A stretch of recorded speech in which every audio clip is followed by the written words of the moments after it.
Steph Weaves Tales presents Paxwood, The Haunting of Paxwood House, a paranormal fantasy web serial written and narrated by Stephanie Gildart. 4. Wizards Don't Teach Shop. Regardless of what Clover thinks about humanizing myself and everyone else in this story, let's be honest. Getting grounded sucks, and none of us wants to relive that conversation. Besides, you're here for a haunted house story, not mother-daughter drama. Once my mother took my keys, I retreated to my room. Fuming, I searched for distractions via internet vampire lore, jotted down a few notes, and questioned my sanity. Silphium's lawyer could not be a vampire. Vampires weren't real. Morning offered a better path forward. As I was getting ready for school, my phone chimed with a text message from Diana Cade, the editor of the Paxwood Chronicle. I knew who it was by the sound, a typewriter ding. No one wants to cover the Paxwood House sale, but it's important local news, and you like Paxwood-themed ghost stories. Can you get me something well-researched? Perfect opportunity. A little freelance paycheck, a chance to help solidify my mother's argument against the sale to Silphium, and a reason for me to dig into Paxwood House with Diana Cade's approval. It wasn't a press badge, but it gave me a little authority to work with. I'm on it. There wouldn't be much to find on Paxwood House online. It wasn't like Georgetown Castle or the Winchester Mystery House. Hadn't even gotten any acknowledgement in the most obscure episodes of Ghost Hunter shows. Only locals cared about Paxwood House, so I'd start at the city library. As for individuals to interview, I'd want to talk to Dr. Vogel. He was the most enthused audience member at the City Hall meeting, and Miss Anholtz was the representative for the Silphium bid. My mother could give me access to the city council members. I also had enough time before homeroom bell to drop by the shop classroom and give Mix Cardoso a visit. Mix Cardoso was a less obvious target if you didn't know them. People didn't give Cardoso Auto a second thought, but the Cardoso family went back to Paxwood's founding. Their garage and gas station serviced the original cars of Paxwood, and locals continued to count on the Cardoso's expertise to this day. Beyond that, if anyone in this town was a wizard, it was Mix Cardoso. Their uncanny ability to fix anything could be their MIT degree in constant curiosity, or their MIT success could stem from literal wizardry. Miss Reese Hanson, Mix Cardoso greeted when I stepped through the open shop door. They stood at their desk, a standing desk, no chair in sight. At first, they glanced toward me like they planned to go straight back to focusing on whatever important teacher emails they'd received this morning. But then their heads snapped back toward me in a quick double take. You went to Paxwood House last night, didn't you? Another reason I was pretty sure Mix Cardoso was some kind of wizard? They knew when I went to certain places in town. At least Mix Cardoso didn't show up to those places at the worst possible moment and then call my mother to get me in trouble like a certain resident cop. As they turned toward me, they stuck their hand down into an oversized, cartoonish coffee cup on their desk. A lilac gray mouse darted up onto their hand, then started the climb up their button-up shirt to perch on their shoulder, nose twitching.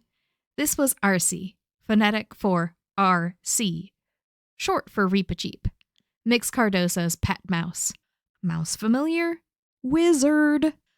Only outside it, I said. The town hall meeting got me thinking. And that's what brings you here, Mix Cardoso guessed. They waved me up to their desk, then handed me a pouch of yogurt drops, small sweet mouse treats. I accepted, took out a yogurt drop, then extended a hand toward Mix Cardoso's shoulder with the drop in my palm.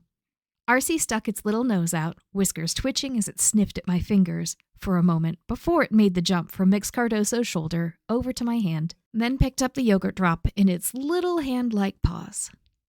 It is, I confirmed. I want to do a bit of intelligence gathering for my mother to oppose the corporate bid. The Paxwood Chronicle wants me to write something about the history of Paxwood House and the proposed sale. I hoped you might have some ideas about where I could start. Mix Cardoso shook their head. Conflicted, maybe? The silence should have felt weighty, but it was weirdly refreshing to give Arcee my attention. Little ear twitches. Arcee had some big ears for a mouse, every twitch exaggerated. I used one index finger to pet Arcee's silky fur along its spine. No rushing this. Cade should know better. Mix Cardoso met my eyes, intense. Paxwood House is the Chernobyl of Paxwood, Kerry. It's best for your health to stay far, far away. Are you saying it's the site of a major nuclear disaster? I doubted it, but sometimes taking things a little too literally worked to reveal underlying truths. No, but Mix Cardoso pinched the bridge of their nose. So many signs of stress, uncertainty. They knew something. Just leave it to someone else. The adamant refusal should have set me off, but Arcee's tickling whiskers stilled my nerves. The mouse wanted another treat. I obliged. You can help me here, or I'll go digging around the library, but I'm not dropping this. The right owner would respect Paxwood House. They just need to know it exists before Sylphium seals the deal. I won't help you investigate Paxwood House.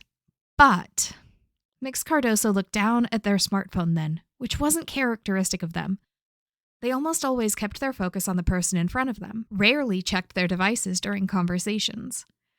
I can help you with finding a potential buyer. I'll put in a word. Have a friend contact your mother. Who? I asked. One name sprang to mind. Roy Coleman? Mix Cardoso laughed. You have such a sharp memory. Between park ranger duties and courting a new lady in Vegas on his days off, no, he's too busy. How could I forget Roy Coleman, the literal Olympic fencer who came from Paxwood, who also saved a girl who was drowning in a lake when he was in high school?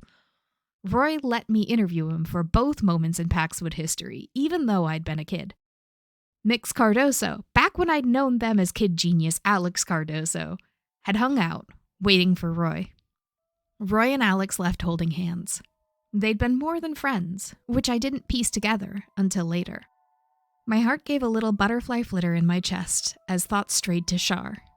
No, I couldn't ask Mix Cardoso, teacher, for relationship advice. All right, who then? Someone you met in Boston, maybe? Mix Cardoso waved me off. Until I contact her and determine if she's interested, I'm not telling you more about her. You met her in Boston, I pressed. After all, they hadn't denied the fact.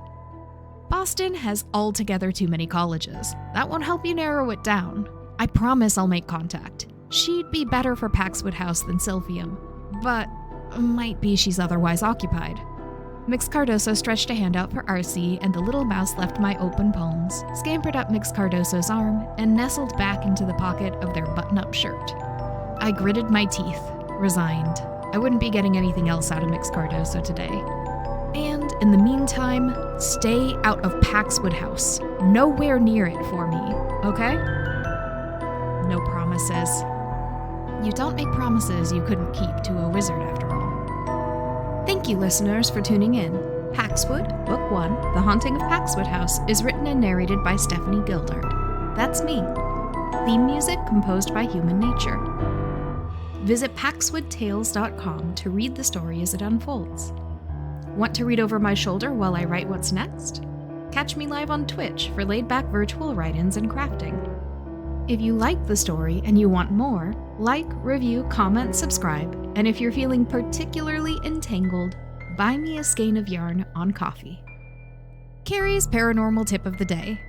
You can often tell what a wizard really feels about you based on the behavior of their familiar. Unless the familiar is a cat.